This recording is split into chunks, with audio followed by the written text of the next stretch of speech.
Olá pessoal, olha aí, atualidades entrando no ar, olha aí, muita coisa aqui a gente vai conversar, debater e vamos abrir o Atualidades de hoje com o professor Anastácio Berretini Júnior, ele mastologista, pessoa conhecida, referência, hein?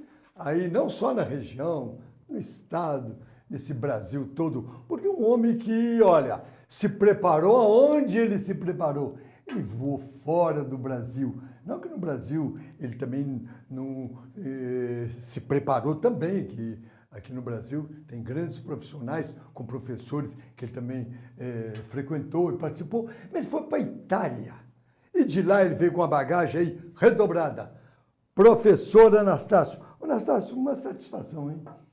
Muito obrigado, doutor João, pelo convite. É um prazer imenso estar aqui com o senhor para debater um pouquinho desse assunto tão interessante. Olha aí, então, Outubro Rosa, falando do câncer de mama, quer dizer, as mulheres hoje estão mais conscientizadas. Eu vou começar por aí, antes de uma série de perguntas que vocês, telespectadores aí das redes, das mídias, fizeram ao professor Anastácio. Mas, Anastácio, então, olha bem, o câncer de mama, assim, ele tem assim, uma abordagem bem ampla, a sociedade está mais assim, uma visão prospectiva de evitar com a prevenção do câncer de mama, e as autoridades também estão mais atentas a isso?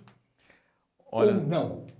Olha, doutor João, completam 22 anos de campanha de Outubro Rosa no Brasil. Sim. Inicialmente a campanha era baseada no autoexame, depois ela foi baseada na mamografia, numa Sim. mamografia precoce, e agora nós estamos colocando os nossos esforços na questão da saúde pública e na realização de bons exames, doutor João. Isso. Porque, infelizmente, apesar de todo o avanço da medicina, o nosso diagnóstico continua sendo um diagnóstico tardio. Tardio, olha. E quando se faz um diagnóstico tardio, o tratamento ele é mais agressivo, ele é mais mutilante e as chances de cura elas acabam diminuindo. Olha aí, quer dizer, uma advertência aí do professor Anastácio. Agora, Anastácio, ainda assim, olha bem, por exemplo, a pessoa tem uma indicação aí de uma mamografia. Se faz a mamografia.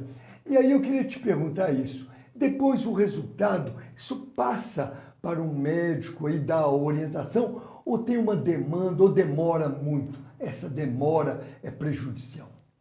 Então, doutor João, em média, no Brasil, existe uma demora de 160 dias entre a realização da mamografia e o início de um tratamento. E é muito tempo, doutor João. Muito tempo, olha. Existe a lei dos 60 dias, que é a lei que, independente que a mulher tenha um tratamento pelo seu convênio ou pelo SUS, Sim. que é a partir de um diagnóstico, a mulher ela tem 60 dias para começar esse tratamento, qualquer que seja o tratamento. Verdade. Olha aí, professor Anastácio, mastologista. Anastácio, vamos às perguntas, então? Bom, aqui, o Celso aqui da Vila Bianchi. Doutor Anastácio, o que pode levar a mulher a ter um câncer de mama? Tem alguma coisa que poderia desencadear um câncer de mama? Na verdade, doutor João, a questão da incidência do câncer de mama está relacionado muito com o estilo de vida moderno. Por quê? Antigamente a mulher engravidava, ela amamentava, ela tinha um outro estilo de vida. Hoje não. A mulher ela deixa de engravidar ou ela engravida mais tarde, ela acaba não amamentando, ela acaba tendo uma vida mais estressante, uma piora na qualidade do sono, o sedentarismo. Então todas essas características da mulher moderna fazem com que ocorra um aumento nessa incidência do câncer. Olha aí. Agora, uma outra pergunta aqui do Henrique, pergunta, doutor Anastácio, qual a idade de maior prevalência no aparecimento do câncer de mama? Olha, doutor João, o maior fator de risco para se ter câncer de mama é envelhecer. Sim. A maior prevalência no Brasil se encontra a partir dos 60 anos. Então, se nós pegarmos, por exemplo, 8 mulheres aos 80 anos, uma delas vai ter câncer de mama. Sim. Se nós pegarmos 2 mulheres aos 90 anos, uma delas vai ter câncer de mama. Se fala muito em pacientes jovens, né, doutor João? Hoje em dia a mídia social ela acaba reverberando muito notícias, né? Então, quando a gente tem uma paciente jovem, principalmente uma paciente, uma mulher jovem conhecida, isso acaba criando um boom dentro da sociedade. Sim. Mas a chance de câncer abaixo dos 40 anos, ela é muito pequena, seja no Brasil quanto no mundo. No mundo, olha aí. Agora aqui, outra pergunta aqui da Fabiola. Pergunta, doutor Anastácio, a incidência, qual o índice, quer dizer, o índice de sucesso quando o câncer de mama é descoberto assim precocemente? Quando nós falamos de mamografia, doutor João, e que tanto se fala nos últimos anos, é porque a mamografia é o único método para diagnosticar um câncer de mama inicial. Verdade. Ela antecipa um diagnóstico de um nódulo palpável em cerca de 2 até 3 anos. Por quê? Porque ela diagnostica tumores de até 0,1 centímetros. E nós sabemos que todo tumor diagnosticado de maneira inicial, abaixo de 1 centímetro, sem qualquer metástase na sua axila, a sobrevida em 5 anos é de cerca de 98%.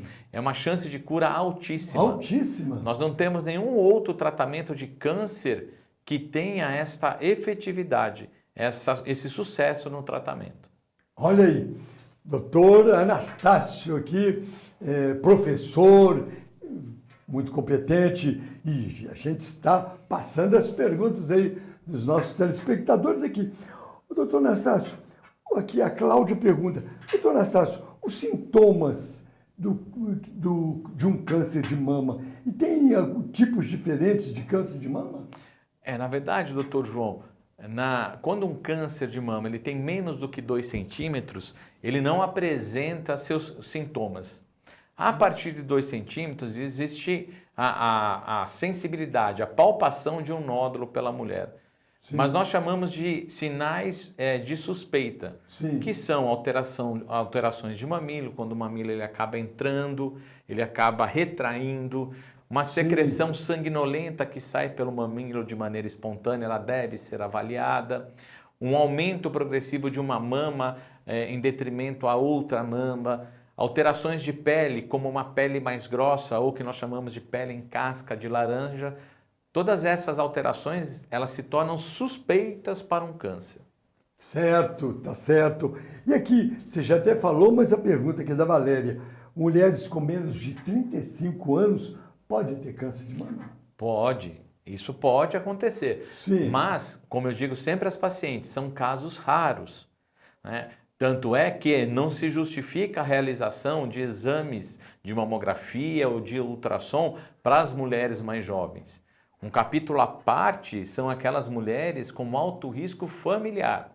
Então, doutor João, verdade. É aquela mulher que tem a mãe que teve um câncer de mama, a irmã mais jovem que teve um câncer de mama.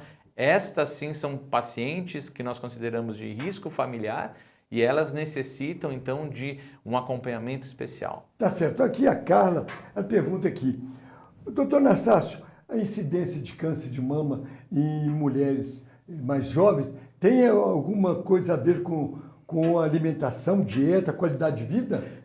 Doutor João, como a gente conversou anteriormente, o estilo de vida é um fator de risco. Verdade. Mas hoje também, com o avanço da genética médica, nós podemos avaliar as pacientes mais jovens, e é uma indicação essa avaliação genética, para determinar se ela apresenta alguma mutação, que ela nasceu com aquela mutação e que vai aumentar então o risco dela desenvolver um câncer. Tá certo.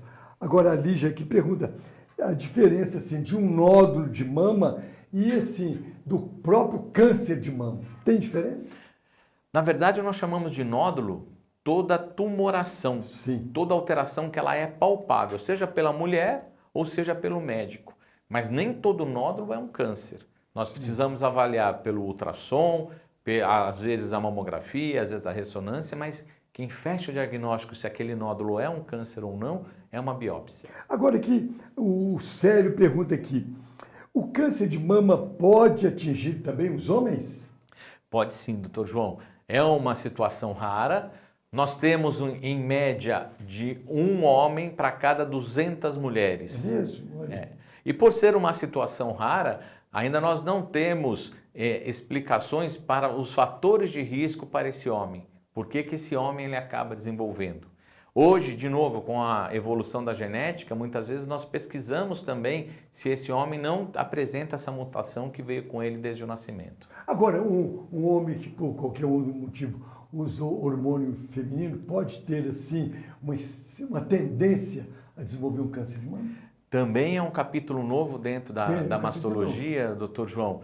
E nós temos até uma comissão na Sociedade Brasileira de Mastologia que acompanha esses indivíduos para determinar, então, o risco ou não do desenvolvimento do câncer. Tá certo, olha aí. Agora aqui, a Patrícia pergunta, doutor Anastácio, é verdade ou mito que a atividade física pode prevenir o câncer de mama? É uma verdade extremamente importante, doutor João. A atividade física, no mínimo 100 minutos por semana, ela diminui o aparecimento de um câncer de mama. E mesmo aquela mulher que já teve câncer de mama, a atividade física pode diminuir a chance de metástase em cerca de 70%. Então é mais eficiente a atividade física do que muitos tratamentos que nós utilizamos. Verdade, olha aí, todo mundo saiu urgente para a sua caminhada. E atividades físicas, outro doutor Anastácio está fazendo essa advertência aí. Agora, Anastácio aqui, a Eduarda fala o seguinte, doutor Anastácio, usar anticoncepcionais por muito tempo pode ter uma chance maior de ter câncer de mama? Então, doutor João, os primeiros estudos de anticoncepcional vêm lá da década de 70, onde os anticoncepcionais apresentavam hormônios que não são utilizados hoje e numa dosagem extremamente alta. Os últimos estudos, eles demonstraram que, na verdade, o que aumenta o risco é que a mulher que toma muito anticoncepcional é sinal que ela não engravidou. Sim, tá certo. E aí a falta da gravidez e a falta da amamentação fazem com que ela perca a proteção natural. Verdade, olha isso mesmo.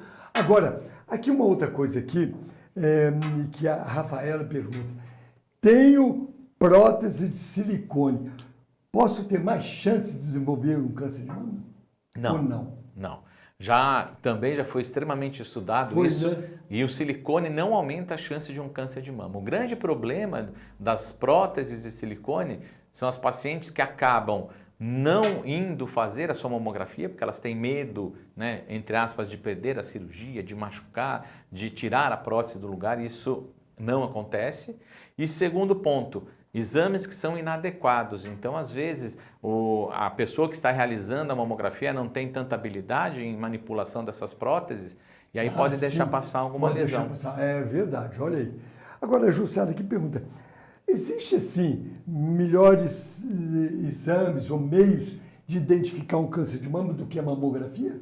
Não. Infelizmente, né? Infelizmente eu digo porque a mamografia não é um exame muito simpático, né? As mulheres que fazem sabem disso. Aquela pressão que é feita sobre a mama é de mais ou menos 12 a 14 quilos. E já se tentaram inúmeros... É importante, né, ter essa pressão. É importante. E já se tentaram inúmeros exames, doutor João. Sim. E nenhum foi capaz de substituir a mamografia. Seja no Brasil, na Europa, na Ásia ou nos Estados Unidos. Tá certo, olha aí, tá vendo?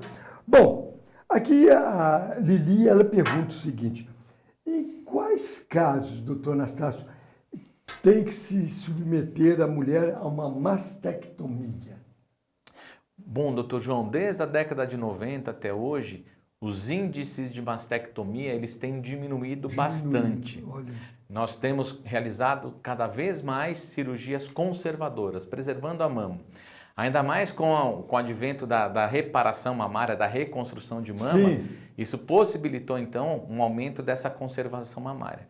Mas ainda assim existem situações em que a mastectomia está indicada. Está indicada, né? Tá certo. Agora aqui a Marlene pergunta assim, doutor Anastácio, os tipos de tratamento existentes hoje são mais modernos?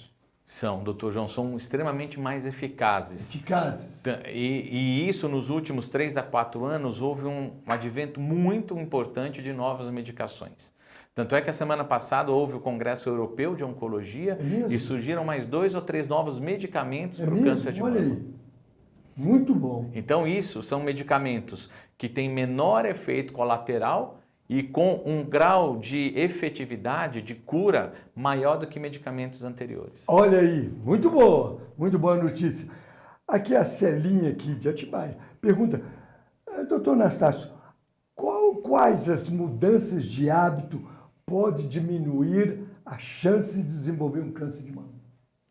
Bom, doutor João, primeiramente a manutenção de um peso ideal. Isso. Emagrecer, manter uma atividade física regular.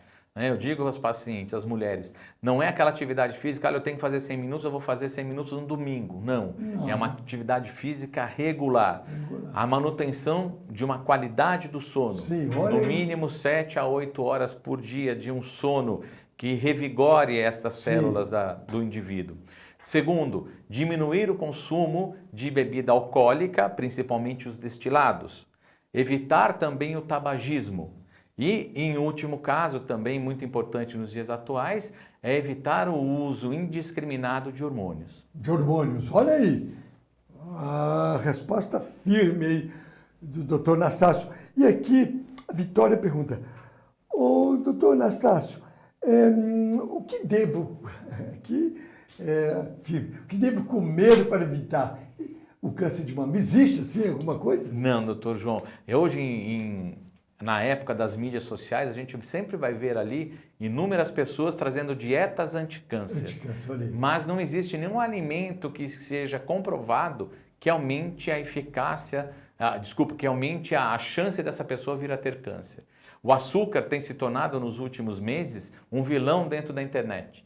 Muitas pessoas falam que aboliram o açúcar do corpo. Mas o açúcar, né, doutor João, ele serve para todos os órgãos. Um coração sem açúcar não funciona. Como é que vai? Então, tudo que seja feito dentro do limite não vai trazer nenhum malefício. Do limite, é isso aí. Agora aqui, tem outra pergunta aqui da Vitória perguntando.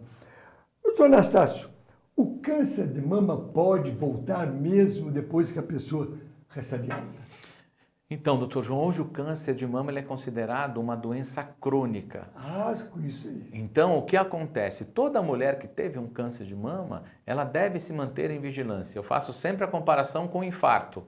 Não é porque o indivíduo teve um infarto, ele tratou que ele nunca mais terá um infarto. Ele ainda apresenta suas chances. E a mulher também.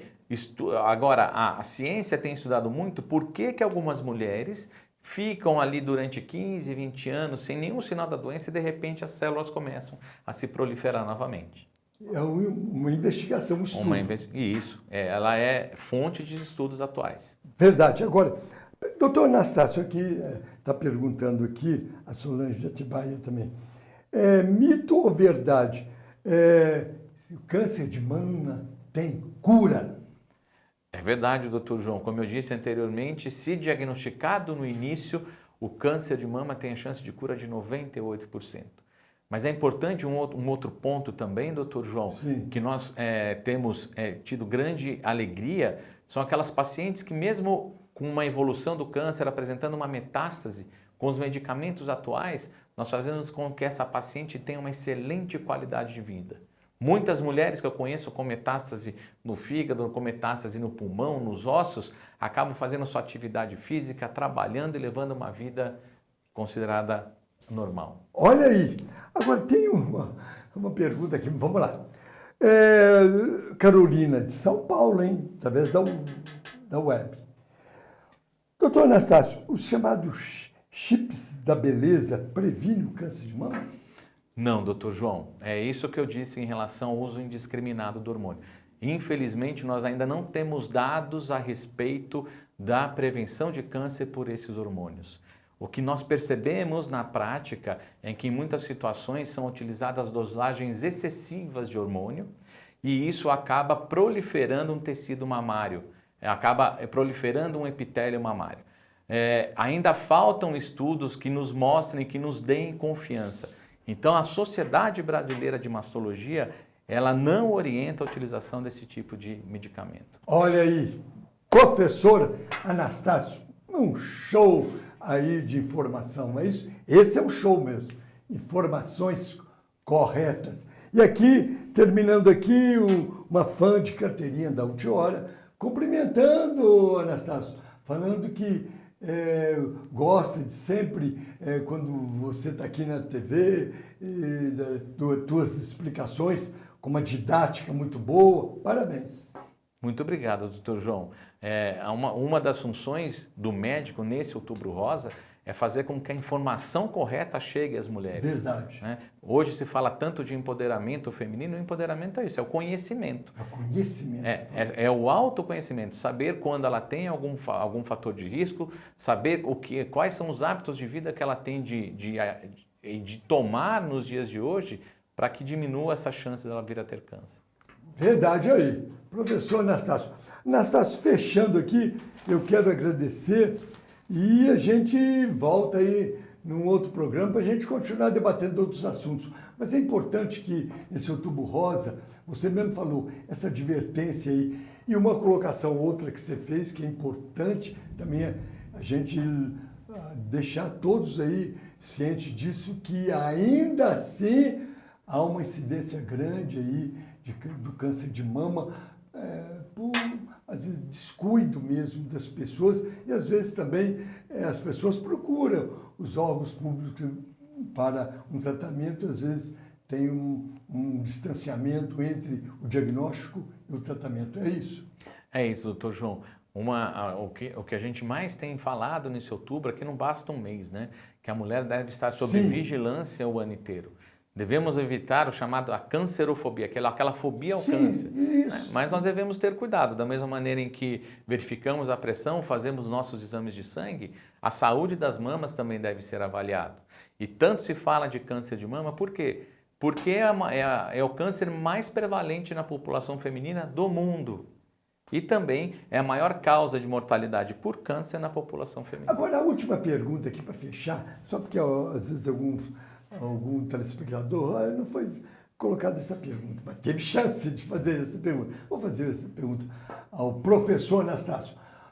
Anastácio, assim, família que tem uma incidência de câncer de mama entre as mulheres, uma mesma família, os descendentes, pessoa mais jovem,